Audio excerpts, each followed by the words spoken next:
히브리서 1장에 기록된 이 말씀을 통해서 하나님께서 주시는 은혜를 우리가 함께 나누기를 원합니다.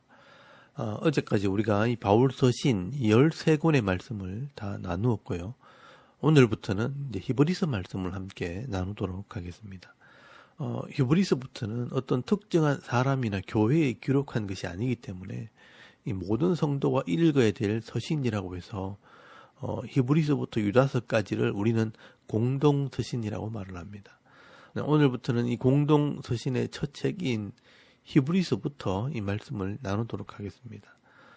히브리서는 기록자가 누구인지를 알 수가 없습니다. 보통 이 서신서는 발신자, 이 수신자가 나오면서 인사말을 기록을 하는데 이 히브리서에는 인사말이 기록되어 있지 않기 때문에 누가 기록했는지를 알 수가 없습니다. 그러나 그 기록된 내용은 분명합니다. 그래서 그 내용을 읽어보면서 누가 기록을 했는지 추정을 할 뿐입니다. 이 히브리서의 전체적인 내용은 당시의 기독교인들이 로마의 핍박을 받기도 하고 또한 유대인들에게 이단으로 정죄를 받고 멸시를 받았습니다. 그래서 예수를 믿고 기독교인이 된 유대인 기독교인들은 엄청난 고난 속에서 예수를 믿었습니다. 안으로는 유대인 사회에서 인정을 받지 못하고 직장도 가지지 못하고 장사도 할 수 없었고요. 또 밖으로는 로마 황제에게 핍박을 받고 전도하다가 잡히면 비참하게 죽임을 당하기도 하는 것입니다. 그래서 유대인 기독교인들이 이 고난을 견디지 못하고 좀 더 편안한 삶을 살기 위해 다시 유대교로 돌아가는 현상들이 나타나게 된 것입니다. 그래서 이 히브리서 기자는 예수를 믿는 신앙을 버리고 다시 유대교로 돌아가는 이 기독교인들에게 호소하는 편지를 쓰게 된 것입니다. 유대인들이 주장하는 유대교 신앙과 이 예수 그리스도를 믿는 이 기독교 신앙을 비교하면서 어느 것을 믿는 것이 합당한가 한번 생각해 보라는 것입니다. 유대인들이 주장하는 천사 숭배 사상, 모세와 여호수아를 존경하는 신앙, 이 구약의 제사제도, 또 대제사장이 주는 이 속죄, 이 모든 것이 다 예수 그리스도의 그림자라는 것을 설명을 합니다. 이런 그림자를 믿어서 구원을 받는 것이 아니라 이 구원의 실체가 되시는 예수 그리스도를 믿어야 구원을 받는다는 것을 설명을 하고, 그렇다면 이 땅에서 잠시 고난을 받아도 예수를 믿는 이 믿음을 버리면 안 된다는 것을 강조하게 되는 것입니다. 그러므로 이 히브리서의 말씀의 핵심은 유대인들이 믿고 따르고 주장하는 것들과 또 예수 그리스도를 비교하면서 어느 것을 믿는 것이 온전한 믿음인지를 설명하게 됩니다. 이 히브리서 말씀을 하나하나 읽어 나가시면서 다시 한번 이 예수 그리스도를 바로 알고 깨달음으로 이 고난 속에서도 흔들리지 않는 이 온전한 믿음을 가지게 되는 저와 여러분의 이런 신앙의 모습이 되실 수 있길 바랍니다. 오늘 이 히브리서 1장에서 2장까지 말씀에는 유대인들의 천사 숭배 사상과 예수를 믿는 믿음을 비교를 하고 있습니다. 이 구약 성경이나 신약 성경에 보면 많은 천사들의 활동과 사역하는 모습들이 기록이 되어 있습니다. 그래서 유대인들은요, 이런 영적인 존재인 천사들의 말을 순종하고 따라가야 구원을 받고 복을 받는다고 믿었던 것 같습니다. 그래서 이런 믿음을 천사 숭배 사상이라고 말합니다. 여러분 골로새서 2장 18절 말씀에 보시면 아무도 꾸며낸 겸손과 천사 숭배를 이유로 너희를 정죄하지 못하게 하라라고 말씀하는 것을 보면 이 초대교회 당시에 이 천사들을 믿고 숭배하는 사상들이 있었다는 것입니다. 여기 숭배한다는 말은 예배하고 섬긴다는 말입니다.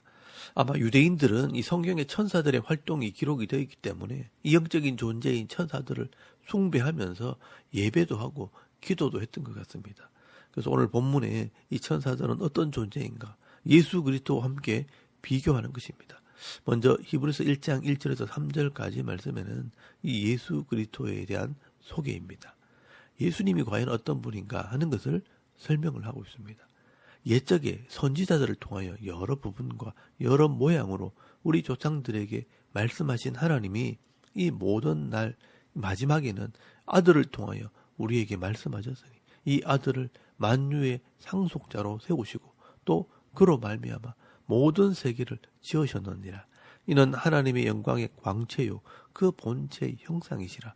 그의 능력의 말씀으로 만물을 붙드시며 죄를 정결하게 하는 일을 하시고 높은 곳에 계신 지극히 크신 이의 우편에 앉으셨느니라 라고 말씀을 합니다. 이 예수님은요, 이미 구약의 선지자들을 통해 여러 모양으로 예언되었던 분입니다. 그런데 그 예수님께서 실제로 역사 속에 오셔서 하나님의 아들로 말씀하셨다는 것입니다. 그리고 그 예수님은 모든 만물을 창조하신 분이고 하나님의 영광의 광채요 하나님의 형상이 되시는 분입니다. 그리고 이 모든 만물을 주관하시기 때문에 이 모든 죄를 정결하게 하는 일, 십자가와 이 부활을 통해 구원을 완성하시고 지금은 하나님의 우편 보좌에 앉으신 분이라고 말씀을 하고 있습니다. 이 짧은 글 속에 예수님의 가장 중요한 사역들을 다 소개를 하고 있습니다. 이런 예수님이 어떻게 천사들과 비교가 되겠는가? 그래서 4절 말씀에 예수님께서 천사보다 얼마나 뛰어난지를 말해보겠다는 것입니다. 여러분 4절 말씀에 보시면요. 그가 천사보다 훨씬 뛰어남은 그들보다 더욱 아름다운 이름을 기업으로 얻으심이니라고 말씀을 합니다. 예수님께서 천사보다 훨씬 뛰어난 이유는 이 천사보다 아름다운 이름을 기업으로 주셨다고 말씀을 하는데 이 말은요. 이 상속자의 이름을 주셨다는 말입니다. 이 천사는 하늘의 기업을 얻을 수 없지만 예수님의 이름은 하나님 나라의 상속자의 이름이라는 것입니다. 그래서 천사보다 훨씬 뛰어난 것이라고 말씀하는 것입니다. 그러면서 5절 말씀에 이 구약의 말씀을 인용을 해서 설명을 합니다. 하나님께서 어느 때에 천사들을 보고 너는 내 아들이라 라고 말한 적도 없고 아들로 대우하신 적이 한 번도 없다는 것입니다.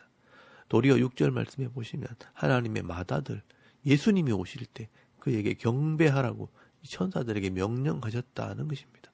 이 천사들은요. 예수님 앞에서 그를 경배하는 존재라는 것을 말씀하는 것입니다. 그래서 7절 말씀에 보시면요. 시편 104편 4절 말씀을 인용하면서 또 천사들에 관하여는 그는 그의 천사들을 바람으로 그의 사역자들을 불꽃으로 삼으시느니라 라고 말씀하셨다는 것입니다. 여러분 이 말씀은요. 시편 104편 4절 말씀에 보시면 하나님께서 창조하신 만물들을 통해 일하시듯이 바람과 불꽃을 통해 일하신다는 것입니다. 그처럼 이 천사들도 바람같이 불꽃같이 사용하시는 하나님 나라의 일꾼들이라고 말씀하는 것입니다. 그런데 예수님은 다르다는 것입니다. 예수님은 하나님의 아들이시고 하나님께서 즐거움의 기름을 부어 모든 사람들 위해 뛰어나게 하신 분이라고 말씀을 합니다. 그리고 10절 말씀에 보시면요. 시편 105편 5절 말씀을 인용하면서 예수님께서는 땅과 하늘을 만드신 창조자가 되시고 그가 만드신 만물처럼 낡아지는 것이 아니라 영존하신 분이라 영원히 존재하시는 분이라고 말씀을 합니다. 그리고 13절 말씀에 보시면 하나님께서 어느 때에 이 천사들에게 내 우편에 앉으라고 말한 천사가 있느냐라고 말씀을 합니다. 그런 적이 한 번도 없다는 것입니다. 그러나 예수님께서 십자가와 부활을 통해 자기 백성을 구원하시고 이 하나님의 우편 보좌에 앉아 계신다라고 말씀을 하는 것입니다. 그리고 이 천사는 14절 말씀에 말씀하는 것처럼 구원받은 성도들을 위한 일꾼이라고 말씀을 합니다. 모든 천사들은 섬기는 영으로서 구원받을 상속자들을 위하여 섬기라고 보내심이 아니냐라고 말씀을 합니다. 그러므로 이 천사들을 영적인 존재라고 숭배를 하고 천사들에게 절을 하고 기도하는 것은 잘못된 신앙입니다. 이 천사들은요. 하나님 나라의 일꾼들이요. 구원받은 성도들을 섬기라고 보내신 일꾼들입니다. 이 히브리서 기자는 이런 유대인들의 전통을 따라 천사를 영적인 존재로 막연하게 숭배하고 예배할 것이 아니라 우리의 믿음의 대상과 예배의 대상이 누구인지를 바르게 알아야 할 것을 말씀하고 있습니다. 우리도 자칫 잘못하면 이런 잘못된 전통을 따라 잘못된 것을 믿고 따르면서도 무엇이 잘못되었는지도 모르고 막연하게 믿고 따라갈 수 있습니다. 앞으로 이 계속해서 나오는 이 히브리서 말씀을 살펴보면서 우리의 믿음의 근거가 무엇이고 예수 그리스도가 어떤 분인지를 바로 깨달아서 이 바른 믿음과 바른 신앙으로 이 믿음 생활을 할 때 이 영육간의 복을 받아 누리고 하나님께서 예비하신 은혜와 복을 받아 누리며 살아가는 그런 믿음 있는 성도들이 다 되실 수 있기를 주의 이름으로 축원합니다. 아멘. 우리 잠깐 기도드리겠습니다. 예수님이 어떤 분인지를 바로 깨달아 바른 신앙과 바른 믿음으로 복을 받아 누리는 성도가 되게 하옵소서. 나라와 민족을 위해 또 섬기는 교회와 우리 가정과 자녀들의 믿음을 위해서 또 개인의 기도 제목을 따라 기도하고 오늘 하루 삶을 또 시작할 수 있길 바랍니다. 다 같이 우리 하나님께 한번 기도드리겠습니다. 살아계신 하나님 은혜를 참 감사합니다. 오늘도 이 아침에 우리가 하나님을 예배하게 하십시오.